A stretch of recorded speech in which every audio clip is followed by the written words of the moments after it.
A few of you have me some questions, what it must be like to start a journey to lose some weight. In September of last year, my father died of brain cancer. I struggled with grief and realised that I was looking quite large, quite big.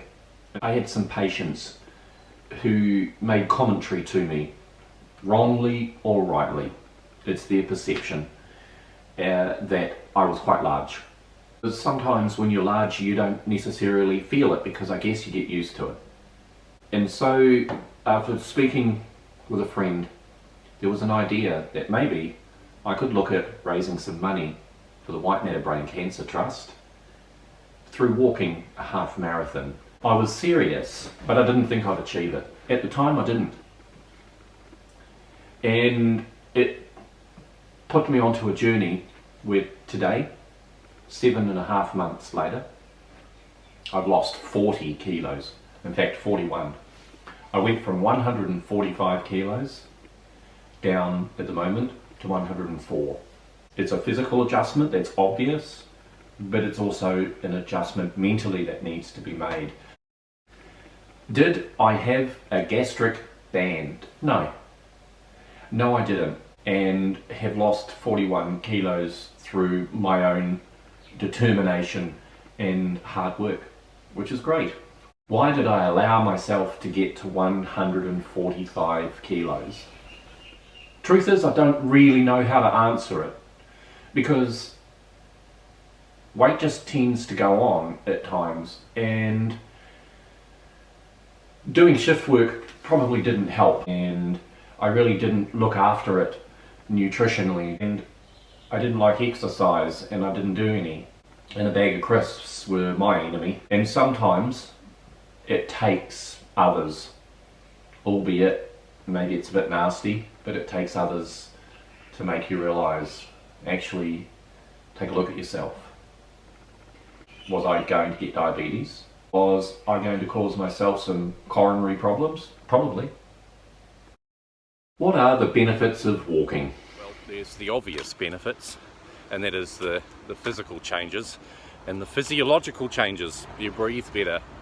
But the benefits of walking to me, well, sleep better, poo better, think better, get fit, and when you're out here, it's a really reflective time. Sometimes I listen to nothing.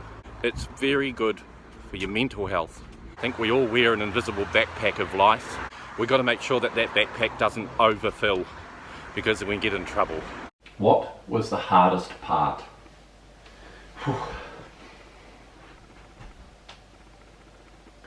Getting started, making those first steps, getting into a rhythm and a routine was really important. If it's raining when you wake up, or it's the middle of winter, cold, it's freezing, don't use that as an excuse. Walk before work, or walk after work, or do both. So you have to be determined and you have to be motivated, and that's why I chose a charity to raise money for. I had to prove to myself that I had the stamina, that I had the determination, that I had the passion, that I had the enthusiasm. The hardest part was that first step. I kept motivated by seeing the results. I saw money for charity coming in. I could see differences from my mental health. I could see differences from my physical state. And probably one of the best things that was told to me was to use an app called Strava. Thanks, nerd. So I used Strava, and in fact I got myself a smartwatch, and that measured everything. It measured what I was doing, where I was going, how fast I was walking, how slow I might have been walking.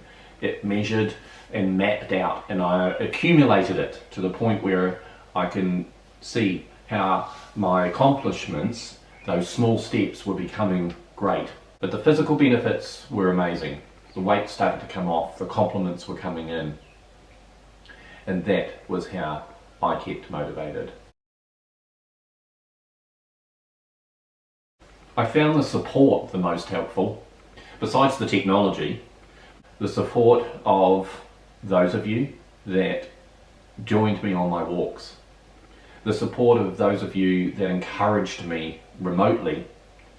Those of you who brought me my shoes. And the support of people just walking with me, and the commitment that was shown.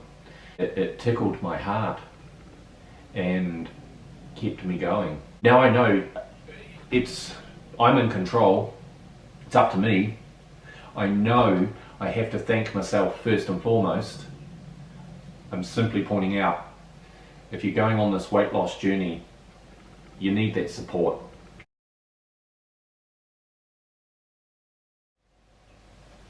I have a target of 99 kilos. You have to maintain it, don't give up. What eating and food did I change? I changed to ensuring that I was eating 3 meals and as healthy with those 3 meals as possible. What I have done is I have had pineapple and yogurt usually as my breakfast. Recently, someone has introduced me to white Greek yogurt, some egg white protein, granola, oats, that type of breakfast, and that's really yummy, especially when it's made for you. And I have been introduced around 2.5 months ago to this Hello Fresh. Everything you need comes in a box. It's fresh. Everything you need arrives on your doorstep. I make these meals and I put them in the freezer, and then my work lunch or my evening meal for work is done out of the same ingredients. And that's what I eat. And Kelsey Yum. How am I going to maintain this weight loss? Well, the common theme already with some of the questions and the answers I've given is it's motivation. This is probably the greatest challenge that I've ever done. Dad inspired me through his loss of life that my life is worth it and that I need to make an adjustment and move on as well. And so I need to maintain this by walking. Just because your shoes have got holes in them and are worn out, that doesn't mean that you stop. So no excuses. That's how I'm going to maintain it. How has this changed me? Well, physically, my physical appearance has changed. I don't think I'm looking any younger, damn it. But it certainly has changed my physical appearance when I look at, and I'll show you some photos. You know, if you have a look here and you can see the old Steve versus the current Steve, and it's obvious around the weight line. It's changed me in the sense that I now love exercise. Funny, I would never have said that 7 months ago. I would have made every excuse possible not to exercise, but I really enjoy getting out there. I sleep better, I eat better, I think better. If you're worried about your own weight or your own physical fitness, because you don't have to be large to worry about physical fitness, small steps. 1, step 2, step 3, step 4, step 5, look back. Wow, you've got 5 steps done. 7, 8, 9, 100, 1,000. All of a sudden you're making some progress. Only you can do that. If I can do it, you can do it. I realised there will be people who like you, everything about you. Personality, doesn't matter how you look, doesn't matter how you smile, doesn't matter what you eat. And that's what friendship is about, when people know everything about you, but they like you anyway. And I also realised there'll be people who don't like the look of you, etc, etc. Well, I think in my life I've focused too much on that latter, not anymore, to know that I really appreciate the friendships I have. You have to live your life for you, and things around you will happen. You have to take control. That's the lesson I've learned. I hope that helps you.